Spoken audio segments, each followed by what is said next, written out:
Good morning from the MSC Seascape. Today is, it's Saturday, November the 29th, and we have just finished a week-long cruise on the MSC Seascape. And I wanted to do a review. I did a review of our celebrity ship out of Japan, and today I want to do a review of the ship, the MSC Seascape out of Galveston. First of all, this is Lisa Leach from Leach Global Travel. I wanted today to welcome you back if you are following our channel. And if not, please like and subscribe to this video. The Seascape, the MSC Seascape is the newest of the MSC ships. And it was launched in 2022. It has a maximum capacity of 5,800 people, and I think they're all on this cruise. This is the week of Thanksgiving. So we knew it was going to be busy and crowded, and it was. It's full. The ship is at full capacity. It has about 1,648 crew, 20 decks. They have a multi-story atrium in the center. It's actually beautiful, probably one of the most beautiful atriums I've ever seen on any ship. It is US based. At the beginning of November is when they positioned this ship into Galveston. It was, its home port was Miami, but this is the third cruise out of Galveston. And one of the things I'll talk about on this video is that they are trying to make some tweaks to the way they operate here out of Galveston, and I'll mention some about different things that I think they're probably going to need to make little tweaks in their service just for people out of Texas. All right, let's jump right into the review. Okay, the first thing we're going to talk about is Embarkation. I think we had a 2 o'clock time to get on the ship, and we arrived, it might have been 2:30. We arrived at 2. I think it's just a suggestion. Don't quote me on that. But we arrived, they were just taking everyone through. So there's 3 checkpoints when you go through checking in. So first they check your passport and your boarding pass. And then you go through security with x-ray machines and screening all of the items that you're going to bring on. Oh, by the way, we brought on all of our luggage. So we didn't check any luggage. And that's the first time I've ever done that. And it's the first time that I think that we've been allowed to do that maybe on any cruise ship. I kind of liked that, I have to say. I had a pretty medium-sized suitcase, and I was able to bring that through the screening machines. So we had our carry-ons and our luggage with us. So we brought those through security. Then we had to stand in another line to actually check in. So we had to sit in a seated area until they called us row by row for us to get onto the ship. That whole process was pretty simple, pretty straightforward. We liked that we didn't have to wait for a specific time. We liked that we could bring our luggage on board. Once we got on board, we brought our luggage and put it outside our door of our cabin. So the nice thing is if we needed anything, we could access it. So we got on a little bit later, so by the time, we didn't really have to wait very long, I guess I would have to say, to get everything into the room. And we had access to, bathing suits and anything we wanted to have access to. The room, let's talk about the room. The room's quite nice. This is only a 3-year-old ship. So I would compare this to, we were on the Celebrity Millennium, and I would say that this room is fairly comparable in size, space, layout, although we're going to talk about plugs in a second. But it has a nice vanity, a nice long vanity, has a nice flat screen TV. The beds are fine, not as comfortable as a Celebrity ship, I will say. The beds are just not as comfortable. Celebrity has wonderful beds. The bathroom is nice, a little bit smaller than I would say a Celebrity Millennium ship, but I liked the shower a little bit better on the Celebrity Millennium. It's tight, it's fine, it's sufficient, but it's pretty tight. And a little bit less vanity space in the bathroom. Plugs. So when I travel, because I bring lots of things I have to charge my watch, I have to charge my iPhone, I have to charge my AirPods. So there's a lot of things I have to charge. So I always bring a, let me show you. I always bring sort of like a multiple kind of power strip. I don't know if you want to call it. I bring those on every trip I go on, and then I just change out if I'm in a different country, I just change out the converter on the end of this. It's worked all around the world. So anyhow, just a pro tip is bring one of these and then bring the converter to wherever you're going. Okay, so they have their plugs on the vanity. So I'll show you in a second, but they're on the wall of the vanity. My bed is over there. So I have to run the power strip all the way over to my bed because I like to have my phone at night because I listen to podcasts at night. So it's just a little thing, but it would be nice to have the plugs by the bed. Every ship I go on, it's one of the first things I do, I look for the plug by the bed on each side. I like having one on each side. I know it's a little thing. We've managed fine. It's just one of these just little things I thought I'd mention. Bring a power strip if you have a lot of things to charge, and then bring one that has a little bit of length on it. Okay, that's the plugs. I was told that the hair dryers were not so great to bring your own. They're fine. I'll show you. I don't know if you even care about this, but this is the hair dryer that they put in the drawer of the vanity. It's not bad. I brought my own because I read that, and this is mine, and I've just been using it because I like it. Anyhow, they have a refrigerator with items in it. You know, it has, I don't know, Cokes and stuff. It has Cokes, has some apple juice, a Corona, Bud Light, some Pringles. The price list, you know, as you can only imagine, is, you know, let's say for fruit juice, $4.50. Sodas are $3.50. Still sparkling water, $5.25. Corona is $9. Chips are $5. So, okay, let's talk about sodas. So on most cruise lines, including Carnival, you can bring on, I believe it's a 12-pack of sodas. You're not allowed to do that on MSC. Not a big deal if you don't drink sodas. But if you like to have maybe one soda a day, it's kind of nice to not pay $4 or $5 for it. Just a little pet peeve of mine. I like to be able to bring on some of my own sodas. So my son, who's traveling with us, actually he got the upgraded package, not a drink, not the alcohol package, but the, you know, the non-alcoholic package. So he can get cappuccinos and things like that. And he was just able to get me sodas. So just another little note. I'm trying to think, is there anything else about the room? The balcony is just like any other balcony. You can see here, we have 2 chairs out there, and like a little end table or thing to put your feet up on. It's totally fine. You know, there's nothing super special about it, but it's just totally fine. The air conditioning works pretty well. Pretty happy with that, actually. At night it gets pretty cold. Yeah, I think that's it about the room. Like I said, I would compare it to a celebrity ship, like a Millennium class, not an Edge, but a Millennium class ship. Okay, let's talk about food. Food's very important. One of the things that I realized after traveling a lot and talking to different people about food is that so many people have different expectations of food and the quality and how good the food is. Lot of variety in the restaurants of food, lots. Huge amount of in the buffet of selection. I have food allergies. For people with food allergies, listen up, because this is something you really need to know. I have a gluten and a dairy allergy. When you go to the buffets, this is the first ship I've ever seen this on. They don't have the allergens on the cards in front of your food.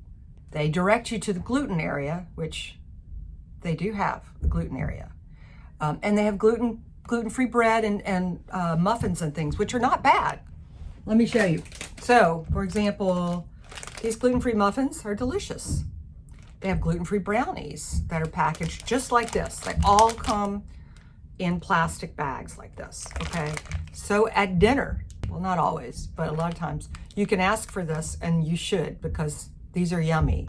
Some of the ones on the ship that they bring that are not packaged like this are not as good.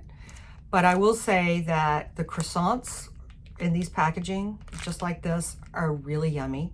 And I started asking for these at dinner time because they're really good. And at dinner, they didn't bring me these at first.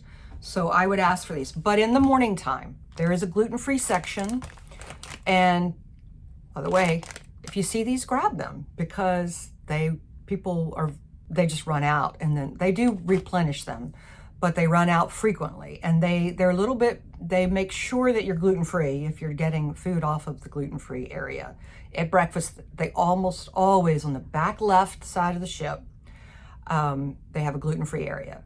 And then you can't help yourself to that. You actually have to ask the lady to serve you. Okay, I guess they just don't want people that aren't gluten-free eating from that area. So that's fine. The fact that I can't go around the buffet and eat other items without a big to-do, right? To actually ask people, or for them to ask the chef, what's in the food, you know, and I just don't want to do that. So I eat salads. I can eat salads, so that's not an issue. But it's just it's a little tiny thing for me because I have food allergies. All of you that don't, it's just irrelevant. But I'm talking to the people on my channel that have food allergies because I make a lot of videos about food allergies, eating around the world, and how challenging sometimes it is to eat gluten-free and dairy-free. So my allergy is milk. So yeah, anyhow, just a little pet peeve about eating gluten-free. But let's talk about the quality of the food. So in the restaurant at night, I would say the food is mediocre. Service was great, nice. They seemed to care. They were great. They were good about, you know, bringing me gluten-free bread. And dessert, they can't seem to make dessert. Other than gluten-free, they can bring you something gluten-free for dessert. But because of my dairy allergy, they really could only offer me fruit.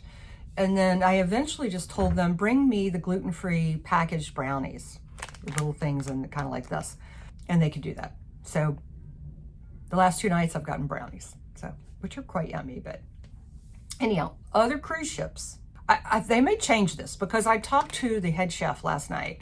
He went around and asked people's opinions on the food, and I gave him an honest opinion, you know, especially with food allergies. I gave him some suggestions, but anyhow, everything that's gluten-free is kept separate. So for celiacs, that's wonderful if you have celiac. I'm actually not a celiac, I'm just intolerant. So I think they do this just to be super careful for gluten. I understand that. So they must not have any separate way to separate in the kitchen for people that have food allergies. So anyhow, first ship, I've been on many cruise lines. First ship ever. This is my first time on MSC. So first time ever that they haven't been able to come up with something that they could make on the ship. Little tiny thing, but you know, it's just one of those things. This cruise was fairly affordable. So, you know, the cost I think was maybe under $2,000 for the Thanksgiving week. That was one of the draws for us. We're a family of 10 people. So, okay, let's talk about that. So large groups, if you're coming with family and you want to eat together, you need to link your reservations before 5 days before the trip. So we made the mistake, or I made the mistake, of linking them 2 days prior to the cruise. In their system at MSC, they actually had it linked, but they print the cards earlier. So on my, I can't show you because my card is in the door. Ooh, I need to tell you about that. Okay, so on my printed card, it's incorrect. So they couldn't do anything about it because the cards had already been printed because I changed it 2 days prior. So when you call in, you're good, but when you're on the ship, you're not good. So we showed up trying to all eat together, all 10 people to eat together, and they had us all over at different times. I had people, my son, who was at a different restaurant and a different time, like the later seating, just arbitrarily. We booked the cabins together. I don't know why. I don't know why it happened. But they were able to accommodate us. So let me just say that. So they treated us like a walk-in of 10 people. And eventually they just gave us a table every night, same table, which is really what we wanted originally, right? We just want to all go to the same table for the early seating. That's what we did. That's what we ended up doing. But it took us about on the third night, I think we were good with the table all sitting together. So that was nice. They were able to adapt. We were worried at the beginning that they were not going to. I want to go back real quick to the key. The key that you get, your key card. Let's talk about that real quick because there are a couple of things. So in order for your power to work in your room, you have to, it's just like in Europe, you have to put your key into the slot when you walk in the door. So right now I can't show you the key because I'm the only one in my room and my key is in the slot. So it's a little thing, but you can buy we didn't buy one. You go down to deck 5, you can buy a wristband. You have to pay, I don't know, like $12 for one, but if you get multiple ones, it gets cheaper. Those little wristbands on most ships are free.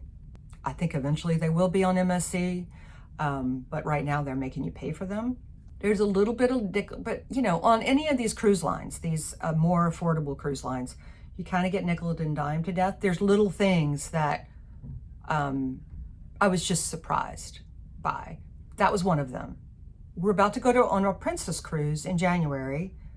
I was Singapore, and I know that the princess medallions they give to you. They actually can mail them to you, I think, beforehand, before the cruise. So I'll let you know on that because I'll do a review for sure of that cruise.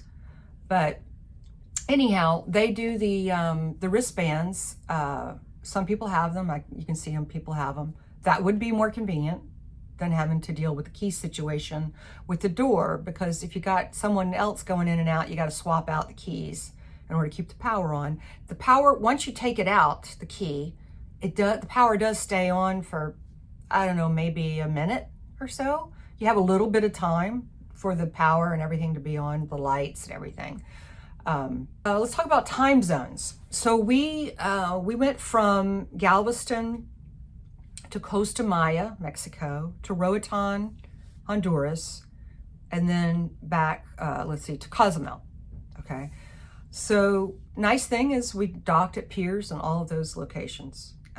Sometimes people, so no problem getting off the ship, you know, that there's nothing. And actually, I'll say a nice thing. They do, like on a Celebrity, they do, when you come back to the ship, they do have like water stations and cold towels, you know, like hand towels to wipe your hands before you go on board. That's really nice. So yeah, that part of it was no problem. We only got off the ship at one of the ports, and that was Costa Maya, and we went to a private beach. This was lovely, but a couple of things. At Roatan, we went to a beach called Sol de Mer, which is one of the excursions. So some of our party bought the excursion, actually paid, I think, $60 a person, which just basically included the transportation to the beach. I wasn't sure that morning whether I was going to go, so I didn't buy the excursion. I took a taxi. Well, a taxi, that's another story. When you come out of the port, there are lots and lots of people yelling at you, which in Mexico, I'm used to it. I don't really think much of it. I just know how it goes. So I walked out of the port.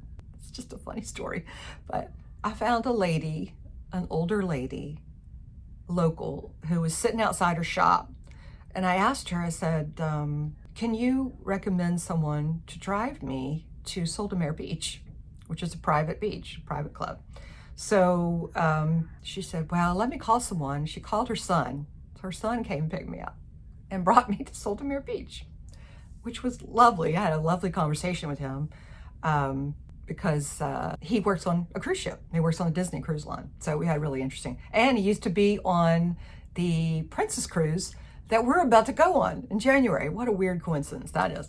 But anyhow, he drove me there, and we go to the gates, and they're not going to let me in. So I'll just say, if you want to go to Soldemer Beach, it makes sense. I paid him $20 each way. So I paid him $40. Plus I had to pay $30 to get in. They charged me that at the gate. They didn't want me to come in. They basically they eventually let me pay $30 to come in. And I had limited access to where I could go on the beach, but I did get a chair. So with the $60 excursion, you do get the chair. You get everything I got, but I paid $10 more just because I paid the nice guy $20 each way. But anyhow, that's just one of those things. There is a closer beach that the local guy that I met, Kennard was his name, said the West Bay Beach was better in Roatan. The beach that we went to was kind of made for cruise ship people. I'll just say that. They had live music, they had a DJ. Yeah, it was nice. The restaurant I had jerk chicken in that restaurant. Was probably one of the best meals of the trip that I had. It was fried plantains, beans and rice, and jerk chicken. It was delicious. It was really good, really good. Anyhow, that's Roatan. Oh, so two of the stops. So Roatan and Cozumel. You arrive at like 8 a.m. and you got to be back on board at 3:15. So it's a very limited amount of time. So anyhow, when we arrived in Cozumel, we were planning on going to this restaurant we go to every single time, because normally it's right across from the port, and it's called Chi Asian Restaurant, which one of the crew members years ago recommended, and we try to go there. Well, we were at a different port, we docked at a different dock. It was 10 minutes away. It was super windy in Cozumel and rainy in the morning, so we didn't make it off the ship. So instead I went to the spa. So let's go to the spa. The spa on this ship is beautiful, and it would rival maybe an Edge class celebrity ship. The thermal spa, maybe not quite as nice as a Celebrity Edge.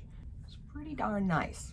They have I'm gonna do a video on this, just walking around the spa and showing you the thermal suites. So they have a nice large hot tub indoors. They have multiple rain showers with different fragrances, aromatherapy, They have two different temperature saunas, like a soft sauna and then a Finnish sauna that was warmer. I ended up going, and I'll tell you a suggestion on pricing. So when I finish, but they had a steam room with like colors, like, I don't know, like just light therapy, I guess. And then they had another steam room. They had two different ones. There might have been two different temperatures. They had a salt room. They had the warm loungers, with the tile, the curved ones with the tile. They had those as well. They had some other sort of like quiet rest areas, and they have an outdoor hot tub that's not hot. I tried. No one out there. So, but I did almost everything. I didn't go in the salt room. I've done the salt room before. I didn't really feel like it did anything. I felt like I was just sitting in a regular room. So I thoroughly enjoyed the steam room and the sauna and the hot tub and the spa. So what I did is on cruises, typically when you first arrive, everyone's anxious to book their massage and everything, but you're going to pay the most amount of money on the cruise if you book it at the beginning. So I always wait, and the deals normally come later. So normally on a port day, you're going to get your best price for a massage. And on this ship, I think it runs around $200 for a massage. Don't quote me on that, but I waited. And and the thermal spa is $89 per person. So if you wait one of the days on this ship, you get it for $119. You can get a 50-minute massage, and you can get the thermal suites. for $119. That's what I did. I waited, and that was lovely. And I felt like we're getting a pretty good deal here, you know. So I was going to do just the thermal suites. That would have been $89 with no massage. So anyhow, that's my suggestion. If you're going to do a massage, just wait a little bit, because they will offer specials, as in most cruises. Almost all of them do this. Some of them are a little bit stricter, but that's what I recommend for the spa. The gym that's right next to the spa is the largest gym that I've ever seen on a cruise ship. Now this is our, as a family, this is our first mega ship. Never been on an Icon of the Seas. We were going to give this a try because it's a new ship. It's a newer ship, new cruise line out of Galveston, and we live in Dallas. So I would have to say that the gym is the largest I've ever seen on any ship, but this is a mega ship. So really nice gym. You got everything you'd expect at a large gym. Just more space than I've ever seen. Gym was really nice. The yoga classes, extra charge. Most ships they are. I did a morning Pilates class one morning that was on the deck, on the back of the ship, by the pool. I think it's called the Marina Pool.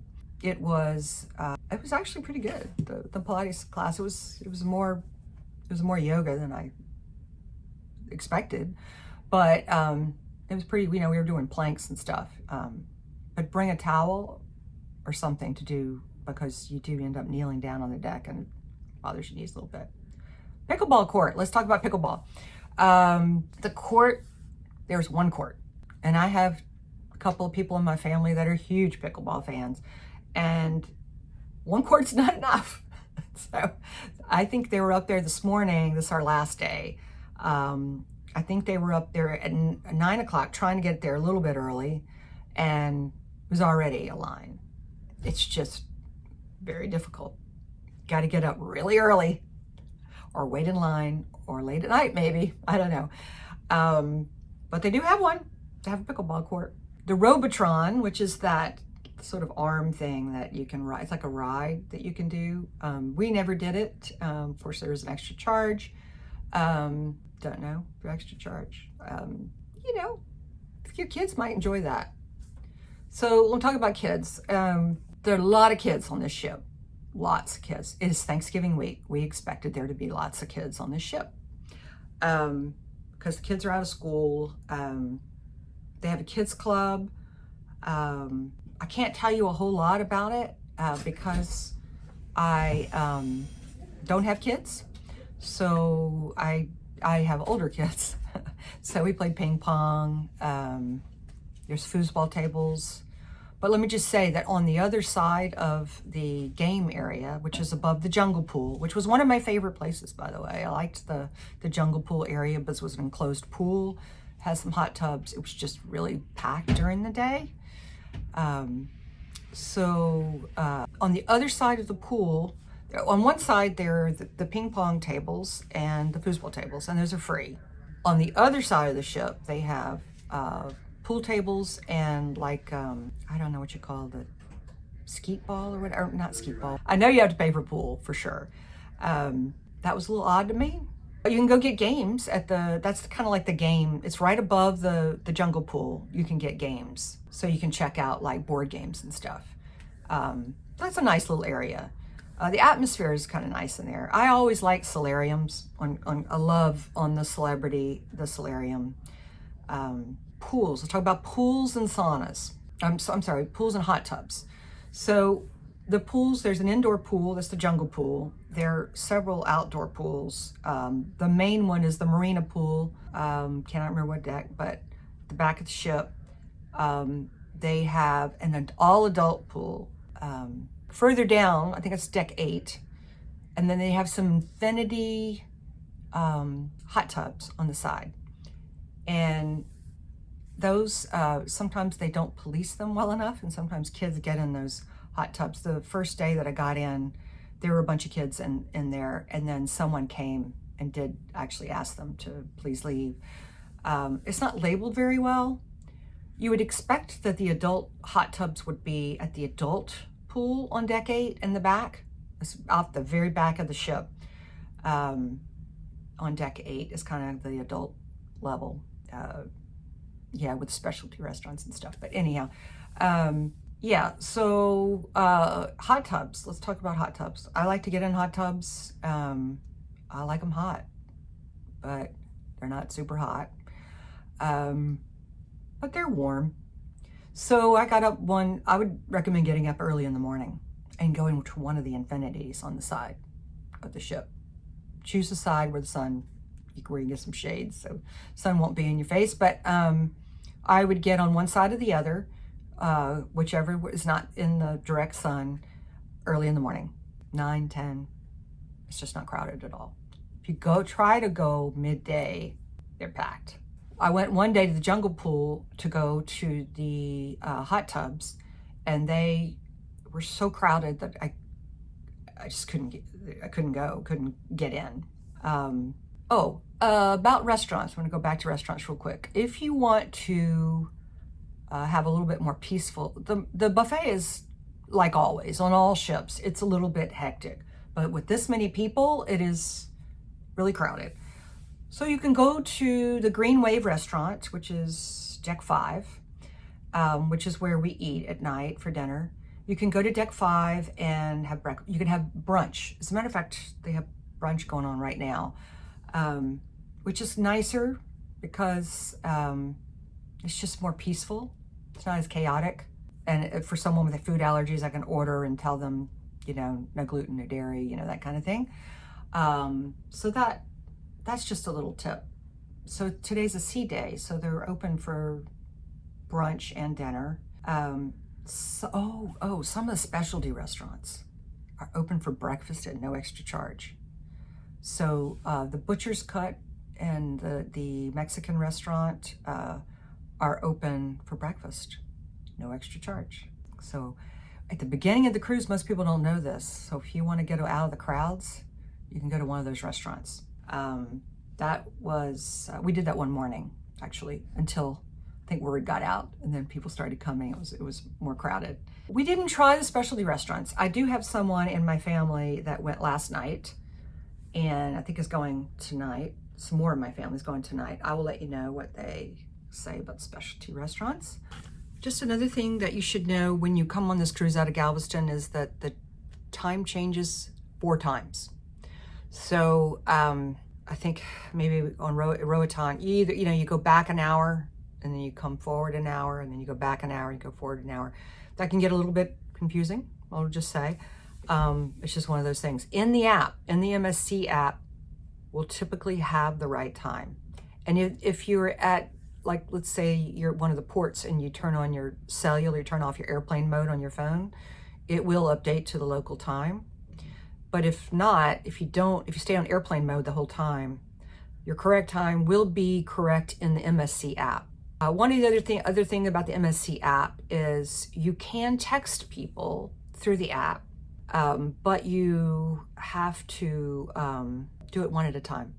So we have a party of 10 on this cruise, and there's no way to do a text and send it to everyone.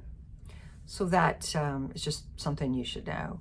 I did the Wi-Fi package. One of the things that you should know, this is actually really important for people that buy the Wi-Fi package. On every cruise ship I've ever been on, if you buy one device, it's one device at a time. So I would turn off my Wi-Fi on my phone, and then I would turn on the Wi-Fi on my laptop. And then I would move back and forth. Every cruise line I've ever been on, including Carnival. That doesn't work here on MSC. You get one device. It has to be the same device you log in at the very beginning. They don't switch it. So this has been a problem for a lot of people on this ship that are trying to work, of trying to move from their phone to their laptop. And also, I haven't used my laptop because I logged on my phone first, and I wasn't going to pay for a second device. So I just have to make do with my cell phone. That's just one of those things that's really important in regards to the internet. All in all, I am going to rate this a good value for your money. The ship is really nice. Like I said, the ship is nice. I would be interested to see how this ship is when it's not Thanksgiving week. How crowded it is it fully packed? They are running such good rates out of Galveston right now because it's a new ship and they're trying to get people on board that I bet it's going to be pretty crowded for a while. But then they're also bringing in the Royal Caribbean, one of the Icon class ships, which is going to be interesting to see in Galveston. It's going to be interesting to see if maybe we can get another line. I have done a Princess cruise out of Galveston that I liked, and Princess now is sailing out of Galveston again. You know, they don't do year round. They only do part of the year. And then one of the other things that you should know if you are interested in ultra luxury is there's going to be a Regent Seven Seas. It's going to do 2 round trip out of Galveston, longer cruises, but ultra luxury. So that'll be Galveston's first ultra luxury cruise line out of Galveston. That is kind of exciting, actually. Because we live in Dallas and it's just about, I don't know, a 5-hour drive to come here, it's the easiest way for us to go on a cruise if we want to. We would love to see a celebrity come to Galveston. Talking to you, celebrity, please come to Galveston. But we travel all over the world on different, we do other things other than cruising as well. But because I'm a travel agent, by the way, Leach Global Travel, we are going on a Princess cruise out of Singapore in January of next year that goes to Thailand and Malaysia. So when you're a travel agent and you go through all the training, sometimes they give you a free cruise. So that one's going to be a free cruise out of Singapore. And I've never been to Singapore, and we're going to go through Hong Kong. So that'll be an interesting one. Stay tuned for that. Subscribe to their channel, and we'll try to put some videos out on that experience, because I really, really like to try to see people travel more internationally. I'm American, and I just think Americans need to travel more internationally. And it's just one of the reasons I started my travel agency, was to try to encourage people to travel more internationally. So get those passports. Got to get a passport. Can't go anywhere outside the country without a passport. So I know a lot of people don't even have passports. So first thing I ask people, do you have a passport? Because if not, you need to get one. Yeah. Anyhow, that's it. Overall, ship is lovely. Food you need to improve. Get some iced tea, and they don't have iced tea in the buffets. I don't know, maybe they will today, but they haven't multiple days. Couldn't get iced tea at lunch. I got it at dinner, but anyhow. But yeah, I think overall it's a good value, especially for a family. I think coming on MSC, I think there's some tweaks they need to make. And I think that this will be an even better value out of Galveston. See you later. Like and subscribe.